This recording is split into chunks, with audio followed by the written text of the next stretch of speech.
रहीम। एस्फिक्सिएंट में से most important चीज़ जो है आज कार्बन डाइऑक्साइड, हम इसको डिस्कस करने वाले हैं कि गैस कैसे वर्क करती है। तो जनरल रूल मैंने बताया था, एस्फिक्सिएंट कोई भी या टॉक्सिन कोई भी पढ़ना है तो पहले हम देखते हैं कि इसका केमिस्ट्री क्या है, इसकी स्ट्रक्चर क्या है, बॉडी में एंटर कैसे होती है, बॉडी के अंदर ये एक्शन परफॉर्म कैसे करती है। एक्शन परफॉर्म करने के बाद अगर डेथ हो जाती है तो मेडिको लीगल इंपॉर्टेंस क्या है, इसकी हमें क्या फाइंडिंग मिलती है और इसकी ट्रीटमेंट क्या है। सबसे पहले देखते हैं कार्बन डाइऑक्साइड का स्ट्रक्चर क्या होता है। इसमें कार्बन और ऑक्सीजन होता है। ऑक्सीजन होता है in the form of a single molecule या दो एटम की शक्लों में, ठीक है। तो अब कार्बन डाइऑक्साइड प्रोड्यूस होती है बाय द कंप्लीट कंबस्शन, ये बात याद रखनी। इनकम्प्लीट कंबस्शन जब भी ऑर्गेनिक कंपाउंड की होगी तो कार्बन मोनोऑक्साइड बनती है, यानी ऑक्सीजन कम है एटमॉस्फेयर में। तो अब एक ऑक्सीजन मालिक्यूल की बजाय हाफ ऑक्सीजन मालिक्यूल या सिंगल ऑक्सीजन एटम मिल रहा है, तो जिसकी वजह से कार्बन मोनोऑक्साइड बनती है। लेकिन यहाँ पे क्या है, इनफ ऑक्सीजन मौजूद है तो ऑर्गेनिक कंपाउंड की फर्मेंटेशन, डिग्रेडेशन, डीकम्पोजिशन की वजह से प्रोड्यूस होती है। और कभी कभी क्या होता है कि बंदा जब रेस्पायर कर रहा होता है ना, ऑक्सीजन सिलेंडर यूज़ कर रहे होते हैं तो ऑक्सीजन कम पड़ जाती है। तो अब जो रेस्पायर करता है जब बंदा, तो उसकी वजह से ऑक्सीजन डिप्लीटेड सिलेंडर में कार्बन डाइऑक्साइड प्रोड्यूस होना शुरू हो जाती है, ठीक है। तो ये इसके सोर्सेज हो गए, प्रोडक्शन देख ली हमने कैसे प्रोड्यूस होती है।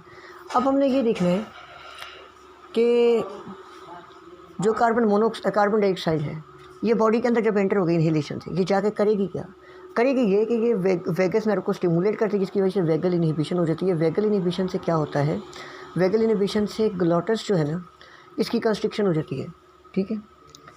Constriction of the inhibitory response होता है ग्लॉटस, जिसकी वजह से जब ग्लॉटस की कंस्ट्रिक्शन होगी तो बंदे का सांस बंद हो जाएगा, अल्टीमेटली क्या हो जाएगी, उसकी डेथ हो जाएगी। तो एस्फिक्सियल डेथ काज करवाती है कार्बन डाइऑक्साइड। कैसे वाया, वेगल इनहिबिशन। अब वेगल इनहिबिशन एक मिसनोमर है। इसका मतलब ये नहीं कि वेगस को इनहिबिट नहीं चीज़ करी, वेगस नर्व खुद स्टिमुलेट होगी, लेकिन जो उसका टारगेट है उसके लेवल पे जब वेगस खुद स्टिमुलेट होती है तो इनहिबिशन टारगेट के लेवल पे हो रही होती है। तो ये मिसनोमर है, वेगस खुद स्टिमुलेट होती है, ठीक हो गया। मैकेनिज्म देख लीजिए। अब इसका जो है साइन सिम्टम जो है ना, ये डिपेंड करते हैं कितनी कंसनट्रेशन है कार्बन डाइऑक्साइड की। अगर हमारे पास कार्बन डाइऑक्साइड की कंसनट्रेशन 20 to 30% है, पहला पॉइंट, तो कोई एप्रिशिएबल इफेक्ट्स नहीं देखे जाते। जब 20 to 30% से ज़्यादा एयर में कार्बन डाइऑक्साइड की कंसनट्रेशन होती है तो इफेक्ट्स आना शुरू होते हैं। वो क्या होता है, throbbing, headache, blood pressure drop होना शुरू होता है, रेस्पिरेशन डिफ़िकल्ट होती जाती है, ठीक हो गया, डिजीनेस, ये चीज़ें आनी शुरू हो जाती हैं 20 to 30%, ठीक। अब जब 40% से ये तजावज़ करती है कार्बन डाइऑक्साइड की कंसनट्रेशन तो ऑक्सीजन डिप्लीशन स्टार्ट होती है, जिसकी वजह से डिजीनेस और मस्कुलर वीकनेस स्टार्ट हो जाती है, ठीक हो गया। तो ये टिपिकल फीचर याद रखने के 20 to 30% पे कुछ नहीं कहती, 40% 30% से अबव जाती है तो थ्रोबिंग, हेडिक, और उसके अलावा जो है मैंने बताया कि हाइपोटेंशन वगैरह साइन सिम्टम आते हैं इसके। लेकिन अगर इसकी कंसनट्रेशन 40% से अबव चली गई है तो क्या होता है, ऑक्सीजन डिप्लीशन स्टार्ट हो जाती है, यानी कि इसका इतना लेवल बढ़ जाता है कि ऑक्सीजन डिप्लीशन होनी शुरू होती है, टिशू पे ऑक्सीजन नहीं मिलती। जब टिशू पे ऑक्सीजन कम पड़ना शुरू हो जाएगी तो उसकी वजह से क्या होगा, मसल वीकनेस और डिजीनेस वगैरह, ड्रोजीनेस शुरू हो जाएगी।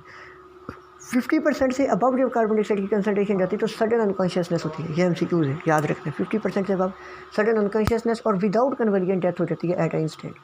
अच्छा, फाटल डोज अभी बताएगी। कंसनट्रेशन 25-30% से अबव इसके साइड इफ़ेक्ट स्टार्ट होते हैं और 50% से अबव जब जाती है तो डेथ काज करा देती है। फाटल पीरियड क्या होता है कि मिनट्स में डेथ काज कराती है, ठीक है, इंस्टेंट डेथ होती है इसमें।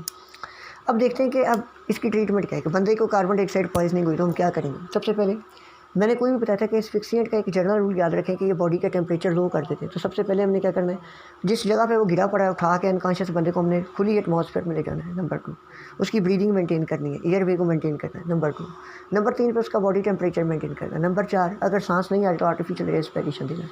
उसके अलावा इस केस में कार्बन डाइऑक्साइड के केस में अमाइन का बफर सोल्यूशन जो होता है ये IV देते हैं, ठीक है, ये दे देते हैं। और ये सारे काम हमने किए इसमें, इसकी ट्रीटमेंट में। अब हम देखते हैं कि अगर डेथ हो जाती है तो हमें ऑटोप्सी फाइंडिंग में क्या मिलता है। ऑटोप्सी फाइंडिंग में सबसे पहले स्किन साइनोज हो जाती है। नंबर 1, स्किन साइनोज मिलती है, फ्रॉथ कमिंग होती है, मुंह से हल्की सी फ्रॉथ आ रही होती है, प्यूपल डाइलेट कर जाते हैं। स्किन साइनोज है, प्यूपल डाइलेट है, मुंह से फ्रॉथ आ रही है। इंटरनली देखें, पेटिकुलर हेमरेजेस है, कंजेशन ऑफ द विसरा है, और उसके अलावा जो है हमारे पास क्या है, पेटिकुलर हेमरेजेस वगैरह मिल गए। तो डायलेशन ऑफ द प्यूपल है, ये सारी फाइंडिंग जो होती है हमारे पास इंटरनल आती है, ठीक है। इसके अलावा मेडिको लीगल एस्पेक्ट्स क्या होते हैं इसके, कि कार्बन डाइऑक्साइड ज़्यादातर एक्सीडेंटल पॉइजनिंग होती है। कि मतलब कुछ लोग कुआं खोदते हैं या सफाई करते हैं तो उसके दौरान कार्बन डाइऑक्साइड का लेवल बढ़ गया तो उसकी पॉइजनिंग से डेथ हो गई। या कभी कभी क्या होता है कि जो कुछ ऑक्सीजन सिलेंडर यूज़ कर रहे होते हैं उनको पता ही नहीं चलता कि ऑक्सीजन डिप्लीटेड सिलेंडर में कार्बन डाइऑक्साइड लेवल बढ़ रहा है, उसकी टॉक्सिसिटी से डेथ हो जाती है। या कभी कभी क्या होता है कि एनेस्थीसिया ज़्यादा दे दिया है, रेस्पिरेटरी मसल का कोलैप कर गए, अब ऑक्सीजन जो अंदर जा नहीं रही थी, जो कार्बन डाइऑक्साइड बॉडी में थी वो बाहर जा नहीं रही थी क्योंकि मसल काम नहीं करे, तो कार्बन डाइऑक्साइड अकोमोडेशन से डेथ हो जाती है। तो एक्सीडेंटल पॉइजनिंग नंबर 1, एनेस्थीसिया में डेथ हो जाती है, और वेल क्लीनर एंड वेल सिंकर्स होते हैं उनमें इसकी डेथ होती है। तो ये जो इसकी थी सारी कार्बन डाइऑक्साइड